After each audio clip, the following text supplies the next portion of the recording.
لب ہے نبی نبی، میرا دل مقام حبیب ہے۔ اعوذ باللہ من الشیطان الرجیم، بسم اللہ الرحمن الرحیم۔ خواتین و حضرات، السلام علیکم ورحمۃ اللہ وبرکاتہ ومغفرہ۔ پروگرام احکام شریعت اور حج سے متعلقہ چند مسائل کے ساتھ آپ کی خدمت میں حاضر ہیں۔ ویسے تو ہمارا نکاح کا موضوع چل رہا تھا، لیکن حج کے مسائل وقتی طور پہ شروع کرنے کا ایک بنیادی مقصد ہے، اور وہ یہ ہے کہ حج کی فرضیت کے بارے میں ہر مسلمان کو معلوم ہونا چاہیے کہ اس کی کیا شرائط ہیں، کیونکہ حج کی فرضیت کی جتنی بھی شرائط ہیں ان میں سے ایک شرط یہ بھی ہے کہ بقیہ شرائط ایام حج میں پائی جائیں، یا جس علاقے سے آپ حج کے لیے تشریف لے جانا چاہتے ہیں وہاں سے جب قافلے روانہ ہوں تو اس وقت کم از کم ان لوگوں میں وہ شرائط پائی جانی چاہیے۔ جیسے پہلے دور میں ہوتا تھا کہ قافلے مختلف نکلتے تھے، تو ایک ایام حج تو ہوتے ہیں شوال، ذی قعدہ اور ذی الحجہ کے پہلے 10 دن، 2 ماہ 10 دن۔ حج کے ایام ہونے کا مطلب یہ ہے کہ شوال شروع ہوتا ہے رمضان کے بعد، عید کے بعد سمجھ لیں شوال، فرسٹ شوال کو عید ہوتی ہے۔ اب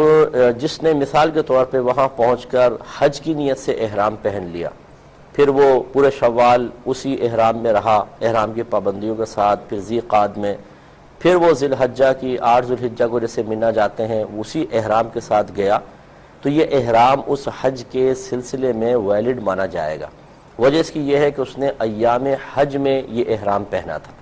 اب مثال کے طور پہ کسی نے رمضان میں کوئی وہاں پر گیا اور رمضان میں احرام پہن کر حج کی نیت کر لی کہ میں اسی سے حج کروں گا، اور پھر وہ 2-2.5 مہینے جتنا بیچ میں بنتے ہیں، 2 مہینے اور کچھ دن وہ اسی طرح حالت احرام میں رہا، اور اس کے ساتھ وہ چاہتا ہے کہ میں حج کر لوں، تو نہیں کر سکتا، کیونکہ یہ احرام ایام حج میں نہیں پہنا گیا ہے۔ تو ایک تو ایام حج میں احرام مطلب ایام حج ہوں، اس میں بقیہ شرائط پائے جائیں تو انسان پر حج فرض ہوتا ہے۔ تو ایام حج کا تصور میں نے آپ کو دے دیا، تو یہ جو قریب کے لوگ ہوتے ہیں وہاں کے، اگر ایام حج میں ان میں تمام شرائط بقیہ پائی جائے تو ان پہ حج فرض ہو جائے گا۔ ایک ہوتا ہے کہیں دور سے کوئی سفر کر کے آ رہا ہے، تو یہ لازم سی بات ہے کہ بعض اوقات جو پہلے زمانے میں تھا تو 6 مہینے سے کے فاصلے سے سفر کر رہے ہوتے تھے، 4 مہینے کے۔ تو اب اگر ایام حج میں ان کے مثال کے طور پہ کوئی 6 مہینے کی مسافت پر ہے، اور یہ کہا جاتا ہے کہ ایام حج میں ان میں حج کی شرائط دیکھی جائیں گی، اگر پائی جائیں تو حج فرض ہوگا، تو آپ غور کر لیں کہ یہ تو اپنے گھر سے 6 مہینے پہلے چلیں تو پھر حج کے لیے پہنچیں، اور ہم اگر ان شرائط کو یہ ان کو بتائیں کہ آپ ایام حج میں تلاش کریں تو یقین سی بات انہیں شوال کا انتظار کرنا ہوگا۔ اب اگر شوال میں ان کے اندر حج کی بقیہ شرائط پائی جا رہی ہیں تو ان پہ حج فرض ہوا، اور اس سال یہ کم از کم نہیں پہنچ سکتے کیونکہ فاصلہ 6 مہینے دور ہے۔ اس لیے پھر فقہا نے حکم دیا کہ جو زیادہ فاصلوں پر رہنے والے ہیں ان کے لیے پھر ایام حج کو شرط قرار نہیں دیا جائے گا، بلکہ بقیہ شرائط ان کے وہاں سے جب قافلے نکل رہے ہوں اس وقت تلاش کی جائے گی، اگر وہ بقیہ شرائط ان میں ہیں تو ان پہ حج فرض قرار دے دیا جائے گا۔ اب تیسری صورتحال ہماری آج کل موجودہ ہے کہ ہمارے ہاں پہلے حج کی درخواستیں جمع ہوتی ہیں، جیسے اس سال گورنمنٹ نے اعلان کیا ہے قرآن اندازی ہوگی، اور اپریل میں حج کی درخواستیں جمع ہو رہی ہیں۔ تو اب پہلے حج کی درخواستیں جمع ہوں گی، قرآن اندازی میں نام آئے گا، پھر قافلے روانہ شروع ہوں گے، پھر کہیں جا کے ایام حج آئیں گے، تو یوں کافی فاصلہ ہے ہمارے ہاں۔ تو ہمارے ہاں اب اگر اسی فقہائے کرام کے فقہی جزیے کو دیکھا جائے کہ وہ دور رہنے والے کے لیے اس وقت حج کی شرائط کا اجتماع حج کی فرضیت کے لیے ضروری مانتے ہیں کہ جب حج کے قافلے نکل رہے ہوں، تو اسی طریقے سے اب آج کے دور میں ہم یہ کہیں گے کہ جب گورنمنٹ اعلان کر دے کہ آپ اپنی درخواستیں جمع کرائیں تاکہ قرآن اندازی ہو، اس وقت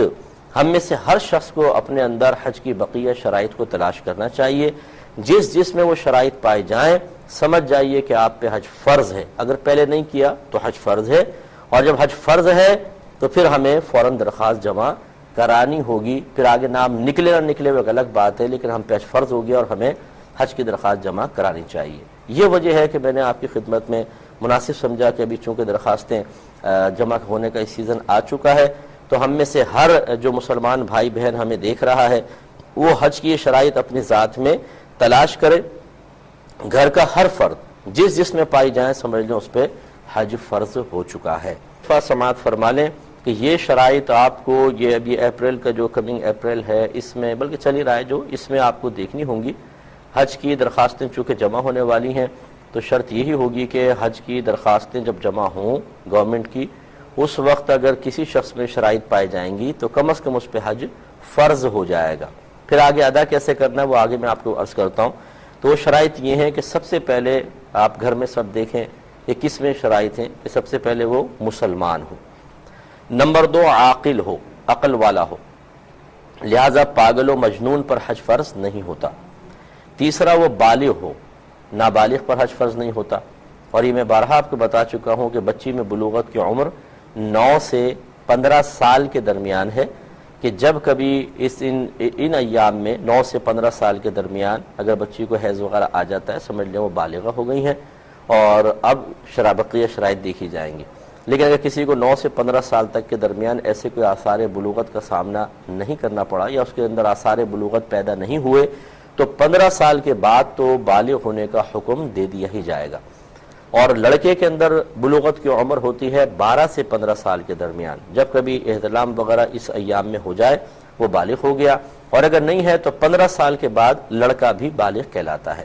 ویسے ملکی قانون بلکہ غالباً ورلڈ وائڈ قانون کے مطابق 18 ایئرز اولڈ جو ہوتے ہیں 18 سال کے لڑکا لڑکی وہ بالغ کہلاتے ہیں، لیکن ہمارے مذہبی نقطہ نگاہ سے 15 سال کے بعد لڑکا لڑکی بالغ ہو جاتے ہیں، اور یہی شرعی احکام کے ان کی طرف متوجہ ہونے کی شرط ہے، کیونکہ بالغ کی طرف اللہ تعالیٰ کے احکام متوجہ ہوتے ہیں یا عبادات ان پہ فرض اور واجب ہوتی ہیں، لہٰذا گھر کے جتنے بالغان ہیں ان میں شرائط دیکھی جائیں گی، نابالغ بچوں پر حج فرض نہیں ہوتا۔ تو نمبر 1 مسلمان ہونا، نمبر 2 عاقل ہونا، عقل والا، پاگل مجنون نہیں، نمبر 3 بالغ ہونا۔ چوتھا ہے تندرست ہونا۔ اگر کوئی شخص بیچارہ بہت زیادہ بیمار ہے تو یقینی سی بات ہے کہ بیماری میں تو نماز بھی بعض اوقات معاف ہو جاتی ہے، اور حج بڑی مشقت والا ایک عمل ہے، ایک مشقت والی عبادت ہے، لہذا جو اتنا بیمار ہو کہ بیچارہ چل نہیں سکتا، وہ جا نہیں سکتا اور اس کا مرض بڑھ جائے گا، دیر میں اچھا ہوگا، شدید قسم کی اذیت اور تکلیف ہوگی، تو اس کے اوپر حج فرض نہیں ہوگا۔ پانچواں یہ بینا ہونا۔ بینا کا مطلب بینائی اس کی باقاعدہ ہو، نابینا نہ ہو۔ کوئی اندھا شخص ہے یا نابینا جس کو ہم کہتے ہیں تو ان کے اوپر حج فرض نہیں ہوتا، چاہے کوئی ان کو لے جانے والا موجود ہو، حج ان پہ فرض نہیں ہوگا۔ چھٹا ہے کہ زاد راہ پر قدرت رکھنا۔ زاد راہ پہ قدرت رکھنے کا مطلب یہ ہے کہ اتنا ان کے پاس پیسہ ہو کہ پورے سفر حج کے جتنے بھی اخراجات ہیں، جیسے گورنمنٹ ایک پیکج دے دیتی ہے، آج اب کی دفعہ کہ غالباً 2,65,000 کا ہے یا 64,000 کا ہے غالباً، تو 2,65,000 کا پیکج گورنمنٹ نے دیا کہ بھئی اتنے آپ کے حج پہ خرچ ہوں گے، تو اتنا اماؤنٹ اس کے پاس کسی بھی شکل میں موجود ہو، چاہے سونے کی شکل میں، چاہے چاندی ہے، پرائز بانڈ ہے، کیش ہے یا مال تجارت ہے، تو سمجھ لیجئے کہ اس کے پاس زاد راہ ہے۔ اب اس میں مزید ایک صورت یہ 2 مسئلے اور دیکھنے ہوں گے۔ ایک یہ کہ کیا وہ شادی شدہ ہے اور کچھ لوگوں کے نان نفقے اس پر لازم ہے۔ اگر ایسا ہے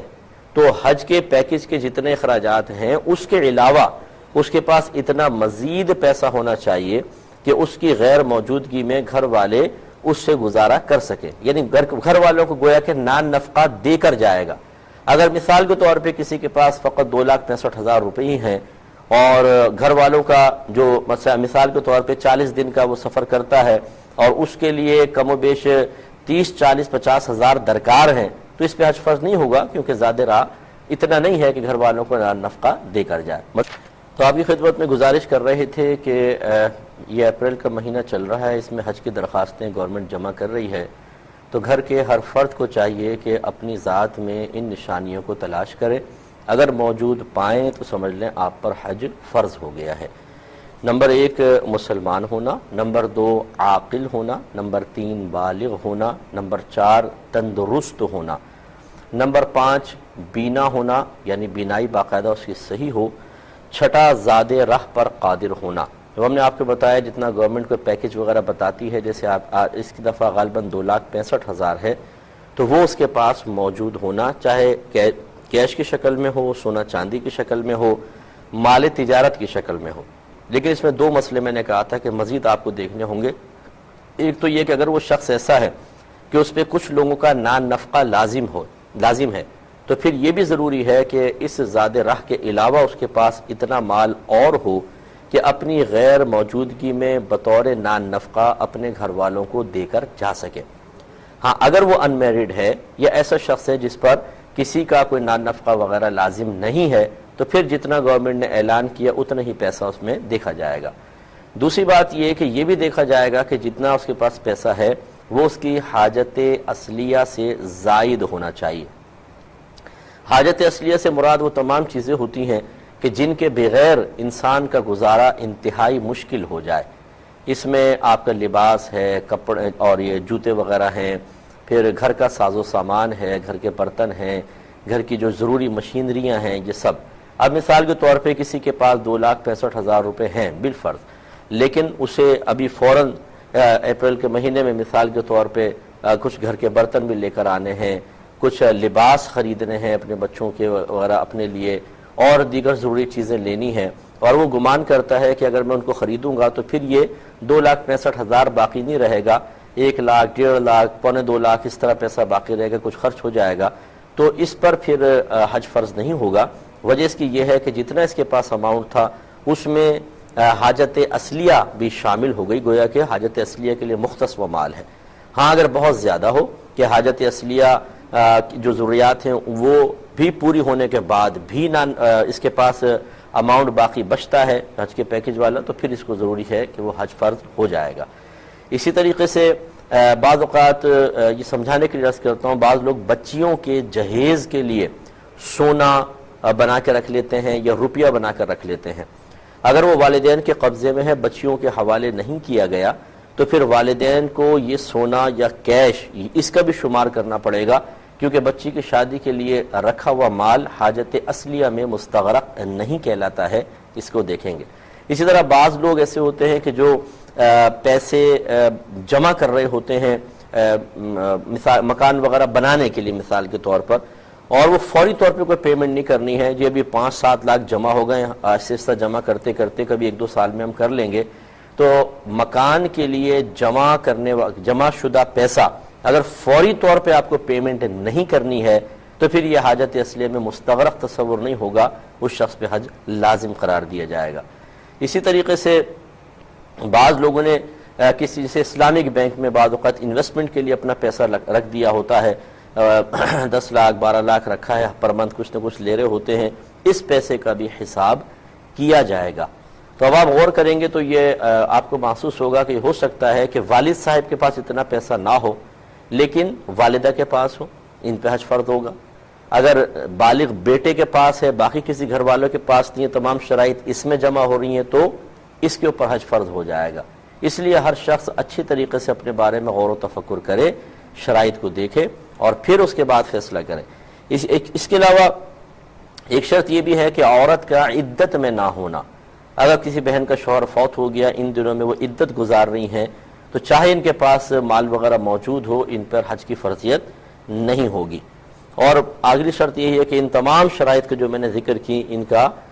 یا تو ایام حج میں ہونا جبکہ بہت ہی قریب ہوں، یا تھوڑا فاصلے پر ہیں تو جب ان کے قافلے روانہ ہوتے ہیں اس وقت، یا جیسے ہمارے یہاں پہ نظام ہے کہ پہلے درخواستیں جمع ہوتی ہیں، پھر قرآن اندازی، پھر اس کے بعد قافلے بنتے ہیں، پھر اس کے بعد روانگی ہوتی ہے، پھر کہیں جا کے ایام حج میں انسان وہاں پہنچتا ہے، تو جب درخواستیں دے رہے ہیں اس سیزن میں ان تمام شرائط کا ہماری ذات میں جمع ہونا۔ تو یہ حساب کتاب ذرا اپنا کر کے دیکھیے۔ حج فرض ہو جائے تو اس کے بعد پھر ادائیگی کا مرحلہ اس کے بعد آتا ہے۔ سب سے پہلے اپنا حساب و کتاب کر لیں، اور اس میں اکثر ایسی ہوتا ہے کہ جب یہ بتایا جاتا ہے کہ آپ پہ حج فرض ہو رہا ہے، یا آپ پہ زکوٰۃ فرض ہو رہی ہے، یا قربانی آپ پر واجب ہو رہی ہے، جہاں مال خرچ کرنے کی باری آتی ہے وہاں پہ بعض اوقات نفس ڈر جاتا ہے، ہم کیلکولیشن شروع کر دیتے ہیں، یار 4 لاکھ جمع ہے، اگر 2,65,000 میں نے حج میں لگا دیے تو 1.5 لاکھ رہ جائے گا،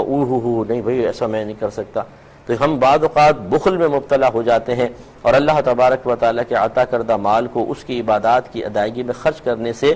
گریز کرنا شروع کرتے ہیں، اس طرح شدید قسم کے گناہ گار ہوتے ہیں۔ یاد رکھیے کہ جو رب کریم آپ کو اس وقت 4 لاکھ دینے پر قدرت رکھتا ہے، وہ آپ کو اس کے علاوہ بھی بہت کچھ دینے پہ قادر ہے۔ اور میرے آقا صلی اللہ علیہ وسلم نے ارشاد فرمایا کہ حج اور عمرہ اپنے مرتکب کو، کرنے والے کو غنی کر دیتا ہے، یعنی جو حج کرتا ہے تو غنی ہو جائے گا، جو عمرہ کرتا ہے اللہ تبارک و تعالیٰ اس کو غیب سے مال عطا فرماتا ہے، تو غنا حاصل ہوگا۔ اس لیے کوشش یہ کریں کہ اپنے اندر یہ شرائط تلاش کریں۔ پھر نیکسٹ انشاءاللہ جب ہمارا کوئی پروگرام ہوگا، جیسے نیکسٹ سیٹرڈے ہے، تو پھر ہم اس میں آپ کو مزید اور تفصیل بتائیں گے کہ حج فرض ہو جائے تو پھر ہمیں کیا کیا کرنا ہوگا۔ یہ ہے کہ جس طرح پچھلے ہفتے آپ نے بتایا تھا کہ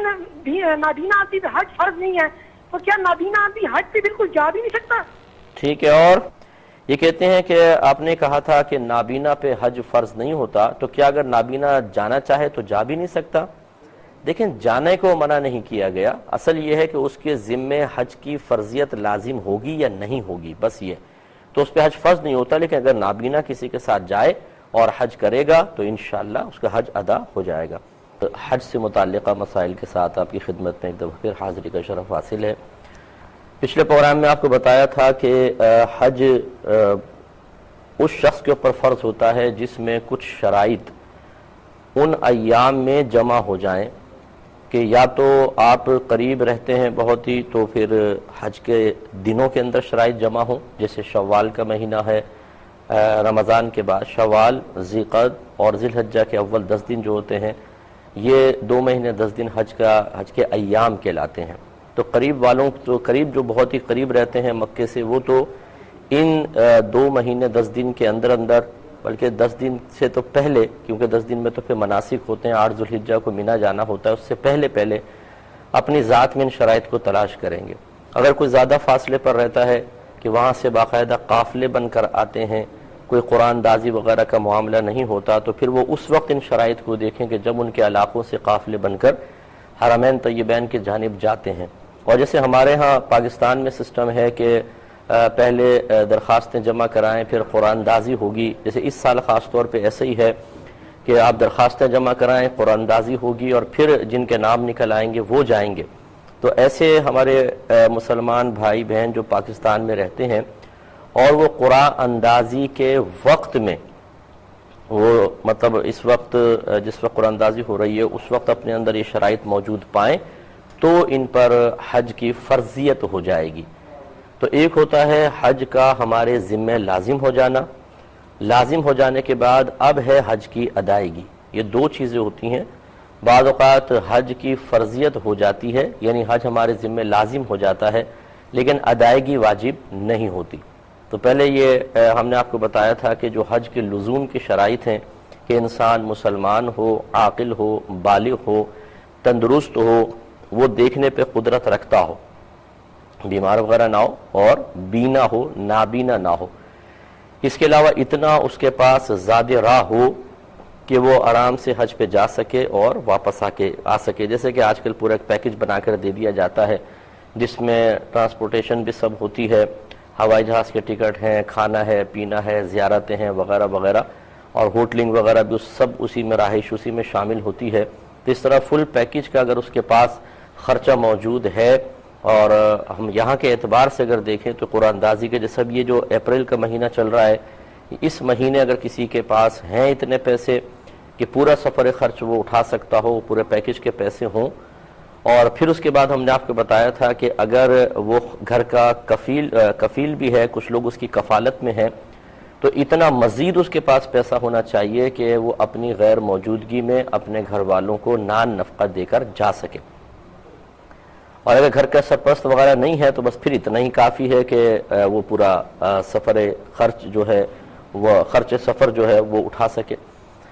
اور یہ تمام جو آپ کے پاس پیکج کا پیسہ ہے، مثلا آج کل شاید 2,65,000 میرے ذہن میں آ رہا ہے، اور اس کے علاوہ اگر وہ گھر کا کفیل ہے تو گھر کا خرچہ مثال کے طور پر آپ لگا لیں پورا ملا کر 3 لاکھ، تو یہ 3 لاکھ حاجت اصلیہ سے زائد بھی ہو، حاجت اصلیہ ان چیزوں کو کہا جاتا ہے کہ جن کے بغیر انسان کا گزارا انتہائی مشکل ہو جائے،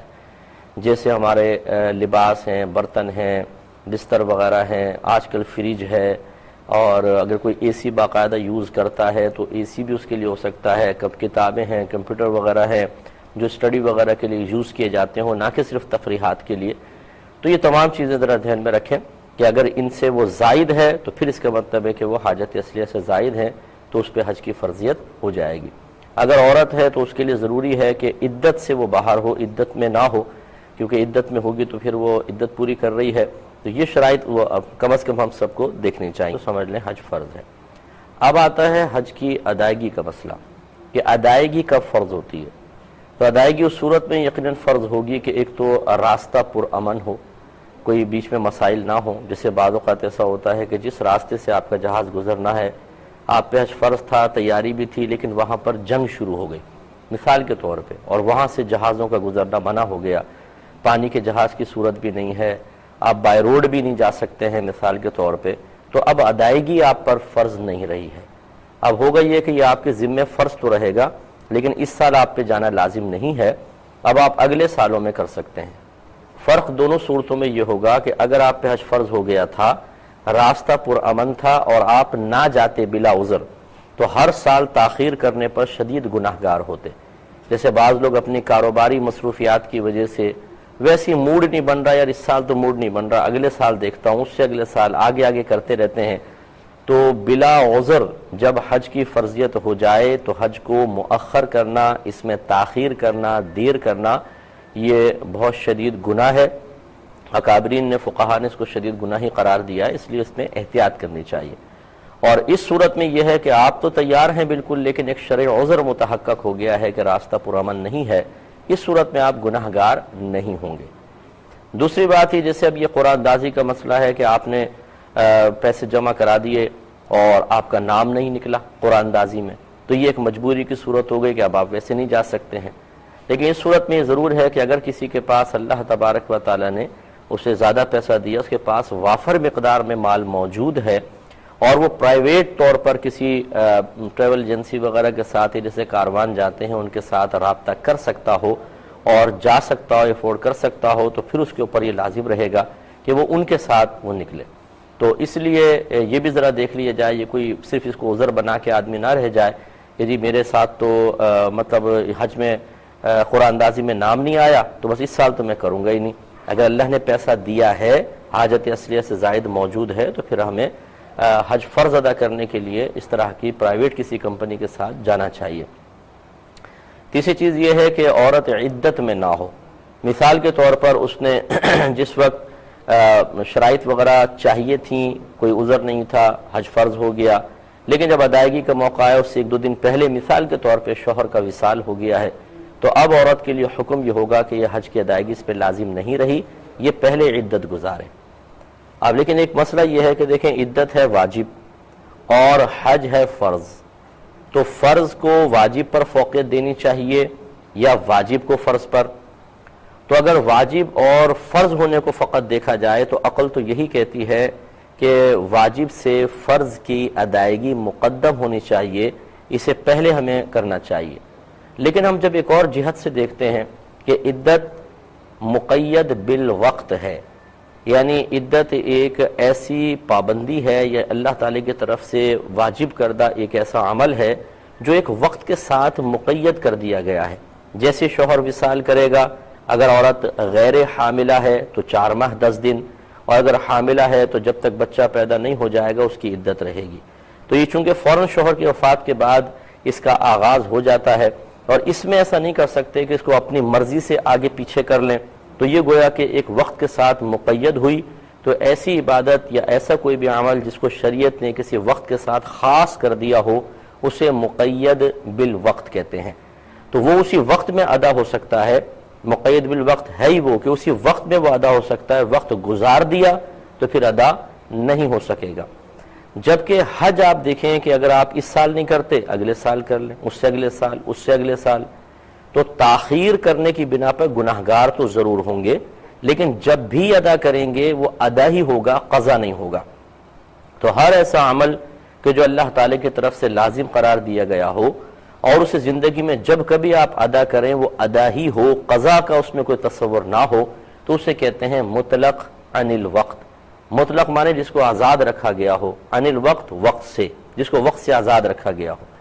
تو اب یہ آپ واضح فرق دیکھ سکتے ہیں کہ عدت چونکہ مقید بالوقت ہے، یہ اسی وقت میں ادا ہو سکتی ہے، اس کے بعد نہیں۔ لیکن حج میں تو یہ آسانی ہے کہ اگر اس سال آپ نہیں کر سکے اور عذر ہے تو اگلے سال کر لیجئے۔ تو لہٰذا پھر فقہا نے فرمایا کہ اس جہت سے اگر دیکھا جائے تو کیوں نہ ایسا کیا جائے کہ واجب بھی ادا ہو اور فرض بھی ادا ہو، تو عورت عدت گزارے اور پھر اگلے سال حج کر لے، جبکہ دوسری صورت میں اگر واجب چھوڑ کے حج فرض پورا کرتی ہے تو واجب رہ جاتا ہے، اس لیے بہتر ہے کہ یہ دوسری صورت کو اختیار کیا جائے۔ پھر فرض ہو جائے تو پھر ادائیگی کے لیے بھی کچھ شرائط ہوتی ہیں، مثال کے طور پہ راستہ پرامن ہونا چاہیے، اور جیسے یہ قرآن اندازی میں نام نکل آئے، اگر آپ کا نام نہیں نکلتا ہے مثال کے طور پہ اور آپ یہ سمجھتے ہیں کہ میں اور کسی ذریعے سے جانے پہ قدرت رکھتا ہوں، اتنا اخراجات وغیرہ ہیں، تو پھر پرائیویٹ طور پہ اپنا حج کرنا لازم ہی ہوگا۔ ایسی کوئی بہن ہے تو وہ عدت میں نہ ہو، کیونکہ اگر اچانک شوہر کا انتقال ہو جائے تو پہلے وہ عدت کریں،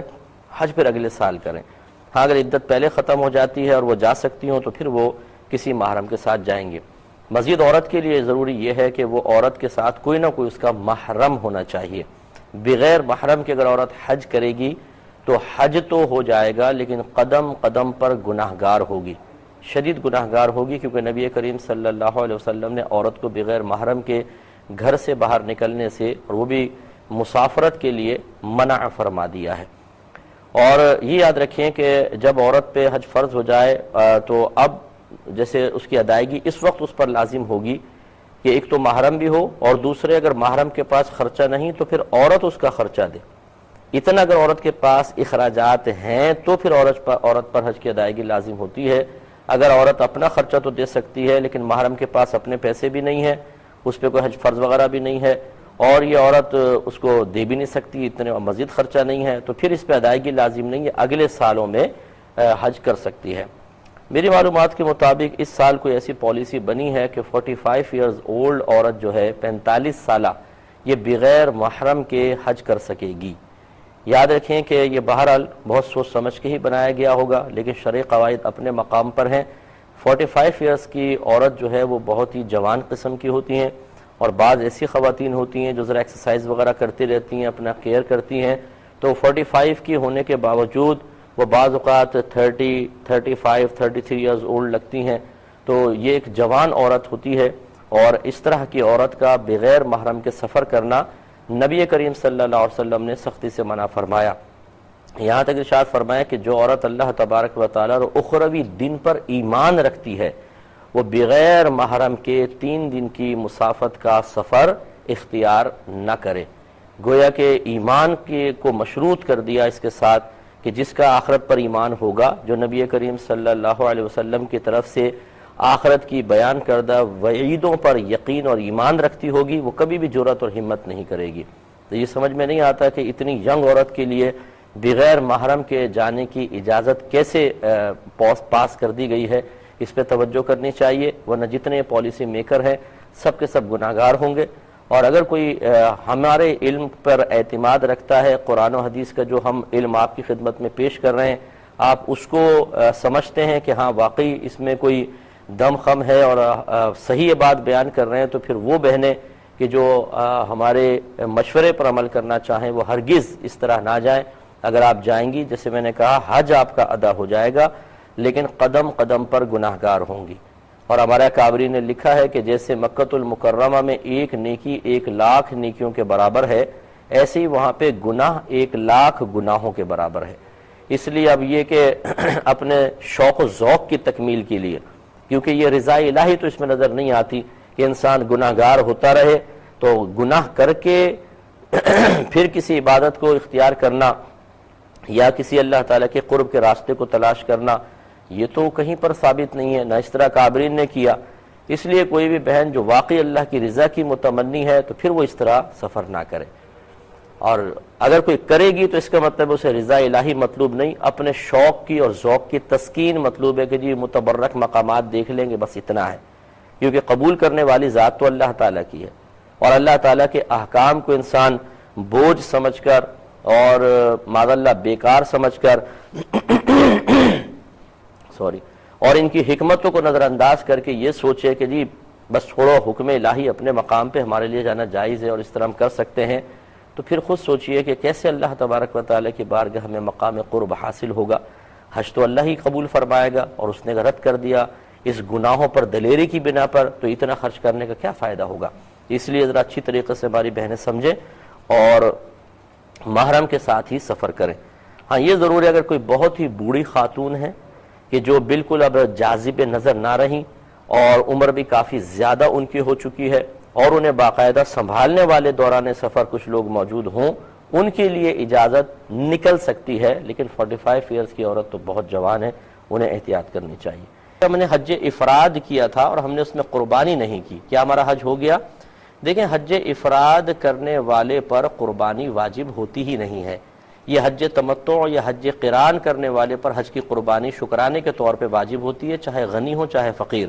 لیکن حج افراد کرنے والے کے لیے فقط قربانی کرنا مستحب ہے، افضل ہے، کرے گا تو ثواب پائے گا، نہیں کرے گا تو گناہگار نہیں ہوگا، لہٰذا آپ کا حج مکمل ہے، اس میں کوئی آپ گھبرائیں نہیں۔ اور مجھ سے میرا سوال یہ ہے کہ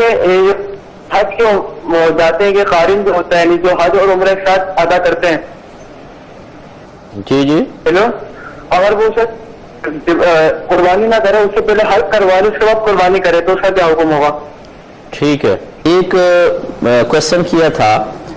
کہ اگر کوئی شخص حج کے لیے گیا اور مینا میں 10 ذو الحجہ کو کنکری ماری، اس کے بعد اس نے یوں کیا کہ پہلے حلق کروا لیا پھر قربانی کی، تو کیا اس پر دم لازم ہوگا؟ دیکھیں، اس میں صورتحال یہ ہے کہ حج کی 3 اقسام ہوتی ہیں، ایک حج قران ہے، ایک حج تمتع ہے، ایک حج افراد ہے۔ حج قران اور حج تمتع ان دونوں میں پہلے عمرہ ہے پھر حج ہے، اور حج افراد میں صرف حج ہوتی ہے، عمرہ نہیں ہے، ٹھیک ہے نا، یہ ایک تو ان کی پہچان ہے۔ ابھی مزید حکم شرع یاد رکھیں کہ حج قران اور حج تمتع میں قربانی کرنا واجب ہے، یعنی حج کے شکرانے کی قربانی کرنا واجب ہے، چاہے کوئی شخص غنی ہو یا فقیر،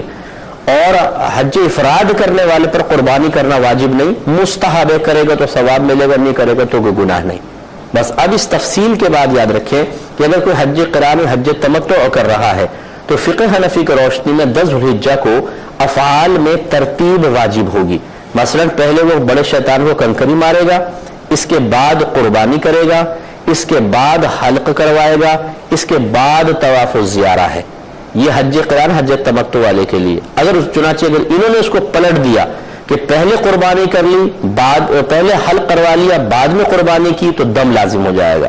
جبکہ حج افراد والے پہ چونکہ قربانی واجب ہی نہیں ہے، یہ اگر اس طرح کرے کہ پہلے حلق کروا لے بعد میں قربانی کرے تو کوئی دم وغیرہ لازم نہیں ہے۔ امید ہے کہ آپ جواب سمجھ گئے ہوں گے۔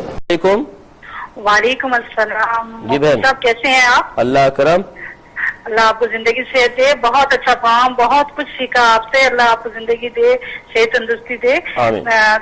مفتی صاحب میرے ایک سوال یہ ہے کہ میں ابھی پچھلے دنوں عمرہ کرنے گئی تھی، تو ہمارے ساتھ ایک فیملی تھی، ہم مدینے سے مکہ جا رہے تھے، ہم لوگوں نے تو احرام پہنا ہوا تھا لیکن انہوں نے نہیں پہنا ہوا تھا، تو بعد میں وہ بیچارے کسی لوگوں نے ان کو بتایا کہ آپ نے غلطی کی ہے کہ آپ نے احرام نہیں باندھا اور آپ مکے میں ایسے چلے گئے، تو انہوں نے کہا کہ ہم 2 دن کے بعد عمرہ کریں گے، تو کیا یہ صحیح طریقہ ہے؟ عمرہ کرنے جا رہے تھے مدینے سے مکے کی طرف، تو ایک فیملی میقات سے بغیر احرام کے اندر داخل ہو گئی، مکۃ المکرمہ پہنچ گئی۔ جب کسی نے ان کو کہا کہ آپ پر دم لازم ہے اور آپ بغیر احرام کے آ گئے، تو انہوں نے کہا اصل میں ہم نے تو 2 دن بعد عمرہ کرنا تھا۔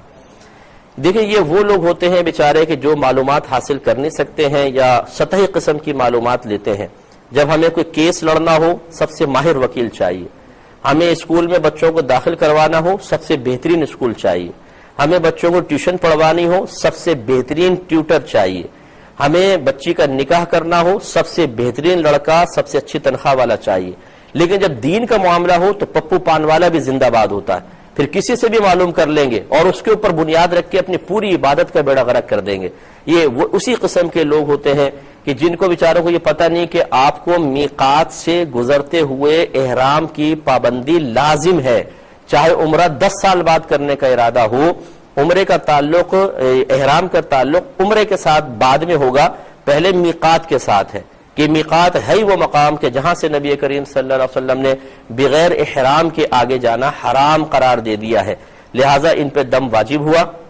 ان دونوں کو دم دینا چاہیے تھا، اگر 2 ہیں 4 ہیں کتنے بھی ہیں بالغ ہوں تو سب پر دم لازم ہوگا، اور اس جہالت کی وجہ سے مزید گناہگار ہوں گے، اس پر الگ توبہ کرنی ہوگی، اور پھر ایسے مقدس مقام پہ گناہ یہ اور خطرناک ہے۔